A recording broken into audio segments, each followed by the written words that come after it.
Good morning विद्यार्थी मित्रों। कक्षा 11 विषय भूगोल पाठ 2 पृथ्वी की उत्पत्ति और उत्क्रांति।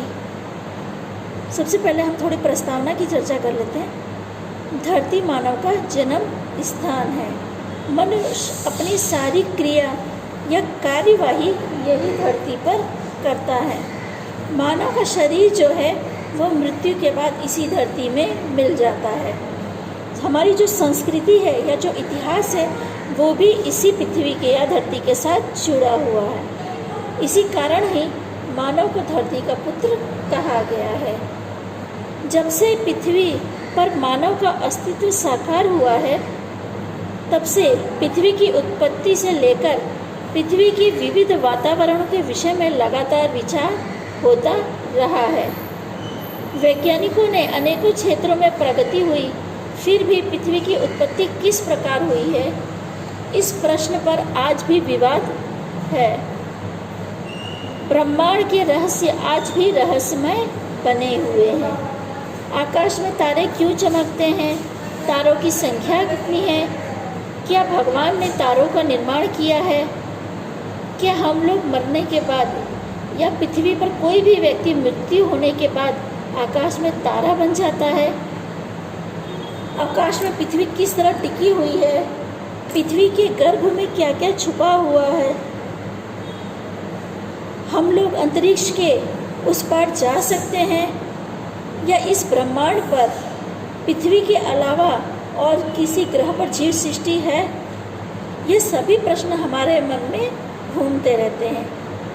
वैज्ञानिक भी इन प्रश्नों के उत्तर की खोज में लगे हुए हैं।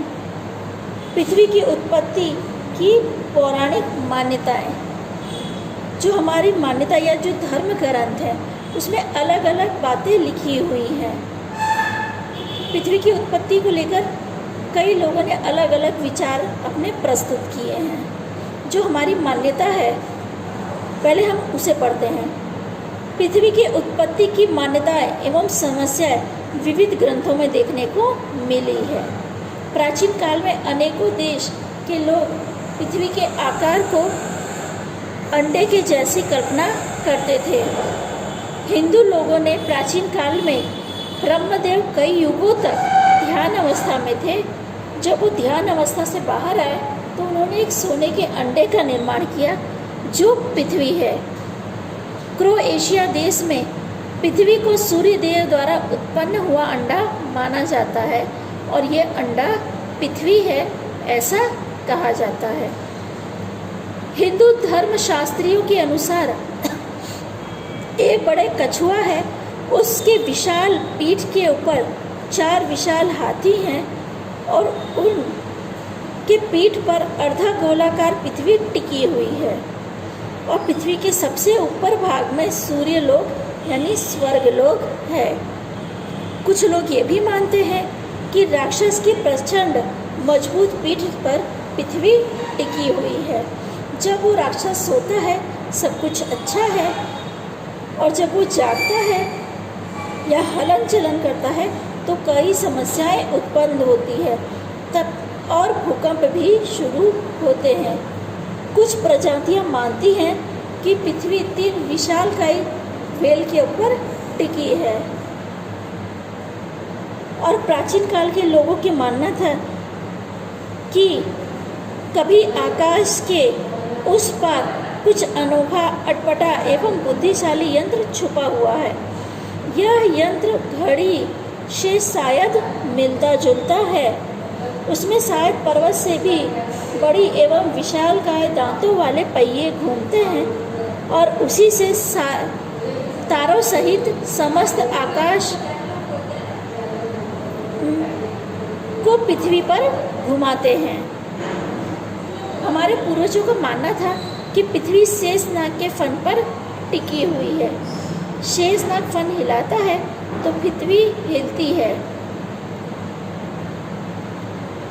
और कुछ लोगों का मानना ऐसा भी था कि पृथ्वी जो सूर्य है वो पृथ्वी के आसपास घूमता है जिससे दिन रात होते हैं। ये सब प्राचीन मान्यता हैं। यानी एक तरह से कही जाए तो वैज्ञानिकों ने जो बात साबित की है उस तरह से ये मान्यताएं सब गलत साबित होती हैं। पर ये लोगों की जो मान्यता या ग्रंथों में जो लिखा था, मैंने उसकी चर्चा आपसे करी है। सही मायनों में कहा जाए तो ऐसा माना जाता है कि आज से लगभग 4.5 अरब वर्ष पूर्व पृथ्वी की उत्पत्ति हुई थी। तब वह गर्म वायु स्वरूप गोले के रूप में था। कालांतर में उसकी बाहरी सतह ठंडी हो गई और पृथ्वी पर पतला ठोस आवरण अस्तित्व में आ गया। पृथ्वी सूर्य परिवार का एकमात्र ऐसा ग्रह है जिस पर जीव सृष्टि अस्तित्व में है। सौरमंडल की उत्पत्ति के साथ पृथ्वी की उत्पत्ति जुड़ी हुई है। पृथ्वी के जन्म के विषय में अनेकों परिकल्पनाएं, मान्यताएं एवं सिद्धांत प्रस्तुत किए गए हैं। पृथ्वी की उत्पत्ति के विषय में समझ देने वाले निहारिकावाद, ग्रहणवाद, जवारीय सिद्धांत, एक तारा सिद्धांत, युगम तारा सिद्धांत, निहारिकाई बादल सिद्धांत, स्फोटक तारा सिद्धांत यानी नोवा आदि अनेकों सिद्धांत प्रस्तुत किए गए हैं। इन सभी सिद्धांतों के बारे में हम लोग अभी पाठ में आगे चर्चा करेंगे। आवश्यक समर्थन एवं मान्यता प्राप्त प्रमाणों के अभाव में यह सिद्धांत विवादास्पद रहे हैं। यानी इन सभी में चर्चाएं चलती रहती है। यानी सभी वैज्ञानिकों के मंतव्य में या जो उन लोगों की सोच है या जो उन लोगों ने साबित किया है, उसमें कहीं ना कहीं जो उनकी मान्यता है उसमें अभाव देखने को मिला है। यानी जो सिद्धांत है वो विवादास्पद रहे हैं। यानी वैज्ञानिकों के बीच में भी विवाद है कि पृथ्वी की उत्पत्ति किस प्रकार हुई है। यह प्रश्न का उत्तर आज भी वैज्ञानिक खोज रहे हैं। हम लोग अगले वीडियो में पृथ्वी की उत्पत्ति के विषय में विविध जो सिद्धांत हैं उनकी चर्चा करेंगे। जो पर हमने पढ़ा ना, निहारिकावाद, ग्रहणवाद, ये जो भी हमने सिद्धांत पढ़े इनकी चर्चा हम लोग आगे वाले वीडियो में करेंगे।